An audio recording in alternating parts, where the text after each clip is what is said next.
सरला बहन का शौक था कि जब भी बेटी की शादी होगी पूरे घर को दहेज से भर देंगी। अरे सरला बहन, पूरा ड्राइंग रूम खाली रखा है, एक कुर्सी तक नहीं है तुम्हारे घर में। कोई आए तो बैठे कहाँ? वो देखो, जमीन में दरी क्यों बिछाई है बैठने के लिए ना, बैठो वहीं पर। अरे घुटना नहीं चल रहा है मेरा, कहाँ ज़मीन में बैठो, नहीं होता अब बैठना ज़मीन में। हाँ तो खड़े खड़े बता दो क्या हो गया। अरे वो रमा बहन की बेटी है ना, शादी लायक हो गई है, तुम्हारे बेटे के साथ कई बार घूमते भी दिखी है। अरे क्यों शादी वादी करके मामला नहीं निपटा देती? दिन भर किचन में खटकती रहती हो तुम। सरला पड़ोसन की बात सुनकर हैरान सी रह जाती है। कान रमा, वो पल्ली गली वाली, क्या नाम है उसकी बेटी का? टिन्नी, टिन्नी नाम है। 10 क्लास के बाद रमा बहन ने घर में बिठा लिया उसको शादी के लिए। अब घूम तो तुम्हारे बेटे के साथ रही है, तो मैंने कहा शादी वादी करा दो। सरला को पड़ोसन की बात पर बहुत गुस्सा आ जाता है। वो टिन्नी, उससे बेटे की शादी? अच्छा जी, सर पर पागल लिखा है ना मेरे। मैं अरे घर में पता है क्यों बिठाया है? क्योंकि पैसे नहीं है शादी के लिए, पढ़ाई के लिए, और इसीलिए मेरा लड़का फंसा लिया। अरे कैसी बात कर रही हो? टिंडी को देखा नहीं क्या? बल्ला के खूबसूरत है, तुम्हारे लड़के को कैसे हाँ कर दी? मोहल्ला तो यही बात कर रहा है। अरे हाँ हाँ, बड़ा मोहल्ला बात कर रहा है। अरे मेरे बेटे के पास ये बड़ा मकान है, अकेला लड़का है मेरा, जो भी शादी करेगा पूरा मकान उसका होगा। बड़ा मोहल्ला बात कर रहा है। और क्यों कर दूँ शादी? जिसके पास पढ़ाने के लिए पैसे ना हो लड़की के, वो क्या करेगा शादी? ये ना बोलो सरला बहन, क्या पता पढ़ाई का पैसा शादी के लिए ही बचाया हो। जाकर एक बार उसकी माँ से बात तो कर लो, कितना पैसा रखा है, क्या है, समझ लो। अरे कब तक लोगों को ये फटी दरी पर ही बैठाती रहोगी? बोल तो सही रही हो बहन। अब टिन्नी के साथ मेरा लड़का घूम रहा है तो कल को भागकर शादी भी कर सकता है, और मेरे हाथ कुछ भी ना लगे। उससे तो अच्छा है कि मैं बात ही कर लेती हूँ। शाम को सरला का बेटा प्रिंस घर आता है। ये क्या सुनने में आ रहा है? तुम वो रीना की बेटी टिन्नी के साथ घूम रहे हो? माँ की बात सुनकर बेटा डर जाता है। डर के मारे वो माँ से झूठ बोल देता है। नहीं नहीं माँ, कैसी बात कर रही हो? बिल्कुल नहीं, बिल्कुल नहीं। चलो शुक्र है, नहीं तो उस भिखारी के घर रिश्ता करना पड़ता। बेटे को लगता है कि माँ गुस्से से बोल रही है। फिर अगले रोज, अरे आ रही हूँ आ रही हूँ, घर का दरवाज़ा तोड़ दोगे क्या? कौन है? सरला जैसे ही दरवाज़ा खोलती है, सामने खड़ा होता है बेटा और साथ में होती है टिन्नी। हाय रे, शादी वादी तो नहीं कर ली ना इससे? हाँ माँ, सही कहा। वो क्या है ना, कल का तेरा गुस्सा देखकर मैं डर गया था कि तू मेरी शादी नहीं कराएगी टिन्नी से। पर माँ, अब तो ये मेरी बीवी बन गई, आशीर्वाद दे देना। आशीर्वाद देगी मेरी ज्योति? हाय रे, क्या कर लिया। मेरी नहीं तो कम से कम इस घर की फटी दरी के बारे में तो सोचता। पता है कितने साल हो गए हैं घर में एक सामान नहीं ला पा रही हूँ मैं। सोचा था तू बड़ा होकर कमाएगा तो मैं घर के 4 चीज़ें तेरे दहेज में लूँगी। माँ, दहेज लेकर क्या होगा? अच्छी लड़की आई है, उसका स्वागत करना। अच्छी लड़की? अरे रहने दे, सारा दिन बचपन में नाक बहाती घूमती रहती थी, ना पढ़ाई की ना लिखाई की, बस फैशन करवा लो इससे। अब नाक नहीं बहती है, मेरी बहेगी तो प्रिंस है ना साफ करने के लिए। क्यों प्रिंस? हाँ हाँ मेरी गुलाबो, ये देखो ऐसे कर दूंगा मैं तुम्हारी नाक को साफ। प्रिंस रुमाल निकालकर जैसे ही टिन्नी की नाक साफ करता है। रुको, ये रुमाल गंदा क्यों कर रहे हो? टिन्नी की बच्ची, तो अपने कपड़े से अपनी नाक साफ कर। कैसे करूं? मैंने तो ये साड़ी ही पहनी है, रुमाल लेकर तो मैं नहीं आई। रुमाल नहीं लाई हो तो लेकर क्या आई हो? कैसे कर ली शादी? माँ कहाँ है तुम्हारी? माँ, तुझे तो पता भी चल गया हमारी शादी के बारे में, उसकी माँ को तो अभी भी नहीं पता। मैं तो बस इस 2 कपड़ों में लेकर आ गया अपनी टिन्नी को। माँ, तेरे पास तो इतनी सारी साड़ियाँ हैं, दे देना इसे। दे देना इसे। अरे बहू बनने से पहले इसका नेटवर्थ कितना है ये देखने तो जाने देता। अरे इसकी माँ ने तुझे और मुझे दोनों को फंसा दिया है। चल इसके घर इसे लेकर। माँ, बेटा और टिन्नी तीनों जाते हैं टिन्नी के घर, जहाँ टिन्नी का घर हर एक सुविधा के सामान से दमक और चमक रहा था। वाह, बड़ा टीवी, सोफा, ठंडा करने की मशीन, वो क्या कहते हैं बेटा? माँ, ऐसी कहते हैं। अरे तेरी ऐसी की तैसी। अरे इन लोगों का घर देख, किसी चीज़ की कमी नहीं है। अरे मैं तो बोलती हूँ कि अब बेटा इसकी माँ को बुला ले। टिन्नी, माँ को आवाज़ दे। माँ, ओ माँ, कहाँ हो माँ? हाँ, क्या है? वो देखती है कि सामने प्रिंस की माँ खड़ी है। क्या है प्रिंस की माँ, क्या करने आई है? बहुत सुना है तेरे बारे में। सुन, तेरे बेटे का रिश्ता लेकर आई है ना, तो निकल जा। मेरी फूल जैसी बच्ची की शादी तेरे जैसी कंजूसन के साथ कभी नहीं करूँगी, समझी? प्रिंस की माँ टिन्नी की माँ की बात सुनकर जोर जोर से हंसने लगती है। नहीं कर, नहीं कर, मुझे भी नहीं करनी। तो कपड़ों वाली लड़की से मेरे बेटे की शादी मुझे भी नहीं करनी। रख अपनी बेटी, मैं निकली अपने बेटे को लेकर। नहीं नहीं नहीं प्रिंस, तू ऐसे नहीं जा सकता। चुप कर। ऐसा नहीं जा सकता तो क्या 4 तोले की सोने की अशर्फी दूँ, तब जाएगा ये? बहन जी रखी हो क्या? देखो ये सब जो बड़बड़ कर रही हो ना, वो रखी हो तो ही बात करे, नहीं तो पकड़ो अपनी भागी हुई लड़की। हमारे घर में जगह नहीं है इसके लिए। अरे हाँ हाँ, पता है तुम्हारे घर की सारी बातें। बहू बेटी के लिए जगह नहीं है, लेकिन अभी ट्रक भर के दहेज दे देना तो देखो कैसे जगह बन जाती है। क्या? हाँ तो खुद तो 50 मीटर के घर में 5000 सामान भरी हो। बेटी के लिए 200 मीटर की कोठी है, तो उसमें सामान नहीं भरोगे क्या? मेरे भरोसे या मेरे बेटे के भरोसे ही खाली रखी है क्या ये 200 मीटर की कोठी? प्रिंस की माँ को गुस्सा आ जाता है। देख टिन्नी की माँ, मेरा सर ना खा। ये 2 कपड़े में जो अपनी बेटी को मेरे घर भेज दिया ना, वो नहीं चलेगा, बिल्कुल नहीं चलेगा। चल बेटा। प्रिंस माँ के कहने पर टिन्नी को छोड़कर जा रहा होता है कि टिन्नी प्रिंस और सास के सामने खड़ी हो जाती है। मेरी माँ 1 रुपया नहीं देगी, मैं जानती हूँ, लेकिन प्रिंस मुझे छोड़कर जो तुम जाओगे ना, बड़ा पछताओगे, बड़ा पछताओगे। नहीं नहीं, ये बोल गाने के ऐसे नहीं है टिन्नी। अरे चुप, ज्यादा अंतरा मुखड़ा देखने की जरूरत नहीं है। मेरे घर जो भी बहू आएगी पूरे घर का सामान लेकर आएगी। 2 कपड़ों वाली बहू मुझे नहीं चाहिए। ए टिनी, चल अंदर। और ये जो बार बार 2 कपड़े कर रही है ना, साड़ी भी मेरी ही है, चेंज कर ले। चल, बहुत महंगी साड़ी है मेरी। प्रिंस की माँ को गुस्सा आ जाता है। वो बेटे का हाथ पकड़कर निकलने लगती है कि माँ नहीं, मैं अपनी बीवी को छोड़कर नहीं जाऊँगा। आपको क्या क्या चाहिए घर का सामान मुझे लिख कर दे दो, मैं टिन्नी को इस घर से 2 ही कपड़ों में लेकर आऊँगा।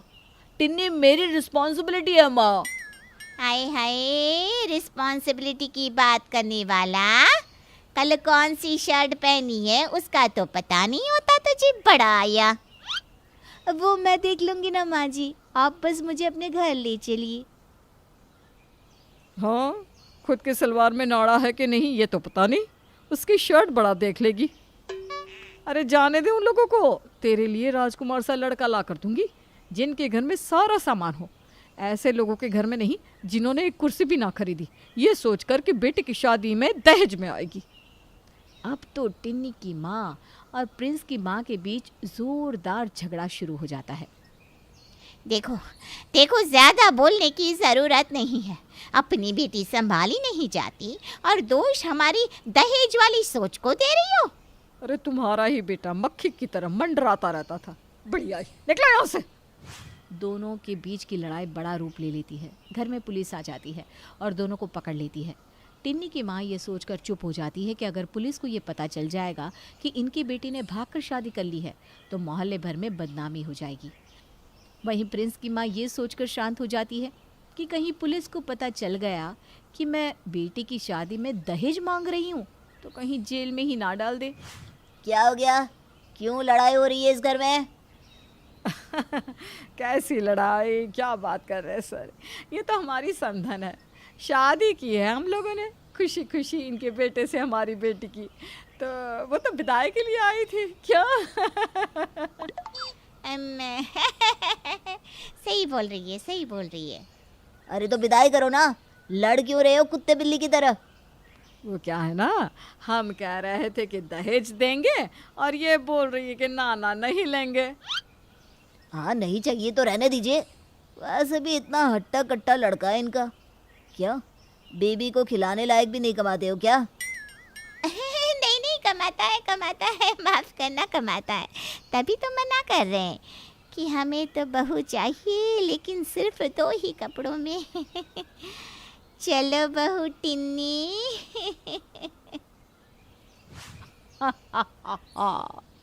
और फिर टिन्नी चली जाती है ससुराल, वो भी सिर्फ 2 कपड़ों में। गुप्ता जी अपने परिवार के साथ रहा करते थे। उनकी उम्र लगभग 55 वर्ष थी। उनके 2 बेटे थे, बड़ा बेटा रजत और छोटा बेटा समर्थ। बड़े बेटे रजत की शादी को 4 साल हो चुके थे और गुप्ता जी अब समर्थ की शादी करना चाहते थे। एक दिन सुबह के समय, समर्थ बेटा यहाँ आओ, ये जरा फोटो देखकर बताओ कि तुम्हें इनमें से कौन सी लड़की पसंद है। पापा, मैं आपसे ये कहना चाहता था कि मैं आरती से शादी करना चाहता हूँ। हम दोनों एक ही ऑफिस में जॉब करते हैं। ये तुम क्या कह रहे हो समर्थ? क्या तुम जानते नहीं तुम्हारे बड़े भाई रजत की अरेंज मैरिज हुई है और देखो तुम्हारी भाभी कितने संपन्न परिवार से है। देखो समर्थ बेटा, पहले हमें ये बताओ कि आरती के पापा करते क्या हैं, किस तरह के घर से है वो लड़की। मेरा मतलब उनकी हैसियत क्या है। हैसियत का क्या मतलब है पापा?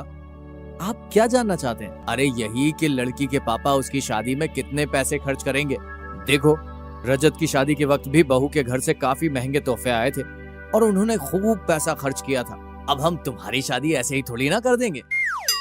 हाँ समर्थ, पूरे 30 लाख का दहेज लेकर आई है तुम्हारी भाभी।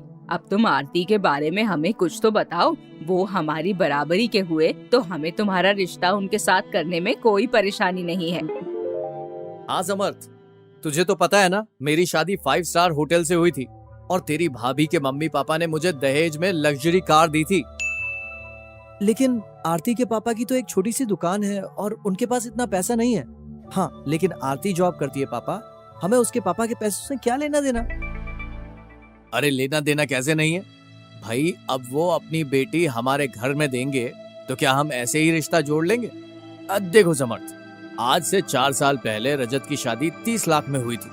हिसाब से देखा जाए तो कम से कम उन्हें शादी 40 लाख में तो करनी ही चाहिए। लेकिन ठीक है, अगर उनकी हैसियत नहीं है तो कम से कम 30 लाख तो उन्हें खर्च करने ही होंगे। बहुत मनाने के बाद भी गुप्ता जी समर्थ और आरती की शादी के लिए तैयार नहीं हुए, क्योंकि उन्हें दहेज में अच्छे खासे पैसे चाहिए थे और आरती के पापा के पास इतने पैसे नहीं थे। समर्थ ने मंदिर में जाकर आरती से शादी कर ली और उसे घर लेकर आ गया। ये तूने क्या किया समर्थ? इस लड़की को ऐसे ही शादी करके घर में ले आया? हमने तुझे मना किया था ना। माँ, मैं जानता हूँ आरती बहुत अच्छी लड़की है, लेकिन उसके पापा के पास दहेज में देने के लिए बहुत सारे रुपए नहीं थे, इसलिए मैंने उससे मंदिर में शादी कर ली और आज से वो इस घर की बहू है। आरती ने आगे बढ़कर समर्थ के मम्मी पापा के पैर छू लिए, लेकिन उन दोनों ने गुस्से से कहा, हम तुम्हें इस घर की बहू नहीं मानते। तुम जबरदस्ती यहाँ रहना चाहती हो तो तुम्हारी इच्छा है, लेकिन ध्यान रखना, तुम्हें इस घर की बहू होने का अधिकार कभी नहीं मिलेगा। इस तरह खाली हाथ अपने पापा के घर से चली आई, कौन तुम्हें घर की बहू मानेगा? पता है, जब मैं शादी होकर घर में आई थी तो पूरा का पूरा ट्रक भरकर सामान लाई थी और एक तुम हो हाथ हिलाती हुई चली आई। ऐसे भला कोई शादी होती है? सब लोगों की बातें सुनकर आरती की आंखों में आंसू आ गए। सबके जाने के बाद समर्थ ने उसे समझाया, कोई बात नहीं, सब ठीक हो जाएगा। तुम्हारे अच्छे बिहेवियर से सब लोग तुम्हें पसंद करने लगेंगे, बस कुछ ही दिनों की बात है। ठीक है समर्थ, मैं सबके साथ अच्छे से रहकर उनका दिल जीतने की कोशिश करूंगी। एक दिन समर्थ घर पर नहीं था। आरती की तबीयत ठीक नहीं थी। उसने समर्थ की माँ से पूछा, माँ जी, मेरी तबीयत ठीक नहीं लग रही, मुझे डॉक्टर के पास जाना है, क्या मैं गाड़ी लेकर जा सकती हूँ? क्या कहा? तुम तो ऐसे पूछ रही हो जैसे गाड़ी तुम अपने मायके से दहेज में लेकर आई हो। ये गाड़ी रजत की पत्नी की है, उसके पापा ने दी है उसे। तुम्हें अगर कहीं जाना है तो ऑटो करके जाओ। इतना ही गाड़ी में जाने का शौक है तो अपने पापा से कहा क्यों नहीं, तुम्हें भी एक गाड़ी दे देते। उन दोनों की बात सुनकर आरती चुपचाप वहाँ से चली गई। आरती के जाने के बाद मुझे किसी भी तरह इस लड़की को अपने बेटे की जिंदगी से दूर हटाना होगा। मैं चाहती हूँ कि समर्थ की फिर से शादी करवा दूँ किसी अच्छे पैसे वाले घर की लड़की से। हाँ माँ जी, आप सही कह रही हैं। मैं तो कहती हूँ हमें ही कुछ करना पड़ेगा। एक काम करते हैं, समर्थ तो वैसे भी शहर के बाहर गया हुआ है। कल हम सब आरती को घर में अकेला छोड़कर कहीं बाहर जाने का बहाना कर लेंगे। लेकिन उससे क्या होगा पापा? होना क्या है, रसोई में गैस का सिलेंडर खुला छोड़कर जाएंगे। जैसे ही आरती किचन में कुछ काम करने जाएगी, धमाका होगा और सबको लगेगा कि सिलेंडर फटने से आरती की मौत हो गई। हाँ, बहुत अच्छा प्लान बनाया आपने, ये ठीक रहेगा। इससे तो सांप भी मर जाएगा और लाठी भी नहीं टूटेगी, किसी को हम पर शक भी नहीं होगा। अगले दिन वो सब लोग घर से बाहर जाने का बोलकर चले गए और रसोई घर में गैस का सिलेंडर खुला छोड़ गए। आरती की तबीयत ठीक ना होने के कारण उसे इस बात का एहसास नहीं हुआ। कुछ ही देर बाद जब वो अपने लिए खाना बनाने आई तो उसने गैस चलाने के लिए लाइटर हाथ में उठाया, लेकिन इससे पहले कि वो गैस चलाती, समर्थ ने डोरबेल बजाई। आरती बिना गैस जलाए पहले दरवाजा खोलने गई। आरती, तुम्हें पता नहीं चला कितनी तेज बदबू आ रही है? वो समर्थ, मेरी तबीयत ठीक नहीं थी और घर में मैं अकेली थी, इसीलिए मुझे पता ही नहीं चला। सब लोग कहाँ गए? सब लोगों को कहीं बाहर जाना था, कहकर गए हैं कि शाम तक आ जाएंगे। ये देखो, गैस सिलेंडर की नली तो यहाँ से कटी हुई है। ये किसने किया? ऐसा कौन करेगा समर्थ? हो सकता है नली पुरानी हो गई हो, इसीलिए कट गई होगी। जब सब लोग शाम को लौटकर घर वापस आए तो आरती को सही सलामत देखकर हैरान थे और काफी दुखी भी, क्योंकि वो आरती को मरा हुआ देखना चाहते थे। इसी तरह कुछ साल और बीत गए। कुछ दिनों बाद गुप्ता जी की तबीयत खराब हुई और पता चला कि उन्हें कैंसर हो गया है। अब क्या होगा? कैंसर के इलाज के लिए इतने सारे पैसे कहाँ से आएंगे? कौन सेवा करेगा? देखिए माँ जी, मुझे लगता है हमें पापा को किसी वृद्धाश्रम में छोड़ के आना चाहिए। वैसे भी यहाँ रहेंगे तो हम सबको बीमारी का खतरा होगा। हाँ माँ, वैसे भी कैंसर ऐसी बीमारी है जिससे इंसान का बचना नामुमकिन है। बेकारी पापा के ऊपर इतना खर्च करके क्या हासिल होगा? कैसी बातें कर रहे हो तुम? वो पापा है तुम्हारे। देखिए माँ जी, अगर आप पापा को घर में रखकर उनका इलाज करवाना चाहती हैं तो कोई बात नहीं, करवा लीजिए। वैसे भी मैं और रजत तो अगले महीने फ्लैट में शिफ्ट हो रहे हैं। हमने वहाँ नई बिल्डिंग में अपना फ्लैट बुक करवा लिया है। क्यों रजत? हाँ, वैसे भी यहाँ सब लोगों के साथ रहने में काफी अनकंफर्टेबल लगता है ना। लेकिन बेटा, अभी तुम्हारे पापा की तबीयत ठीक नहीं है। तभी वहाँ पर आरती और समर्थ आ गए। माँ जी, आप चिंता ना करें, उनके इलाज का सारा खर्चा मैं उठाऊंगी। मैंने अपनी जॉब से जो भी पैसे कमाए हैं वो सब बुरे वक्त के लिए ही जमा करके रखे थे। हाँ माँ, पापा कहीं नहीं जाएंगे, हम उनका अच्छे से इलाज करवाएंगे और देखना वो जल्दी ठीक हो जाएंगे। आरती और समर्थ की मेहनत से कुछ ही दिनों में गुप्ता जी कैंसर से पूरी तरह ठीक हो गए। ठीक होने के बाद, मुझे माफ कर दो आरती बेटा, मैं दहेज के लालच में अंधा हो गया था। तुमने मेरी जान बचाई है और उस दिन मैं तुम्हें मारने चला था। पैसों के कारण मैं सही और गलत इंसान की पहचान भी नहीं कर पाया। मैं तुम्हारा गुनहगार हूँ।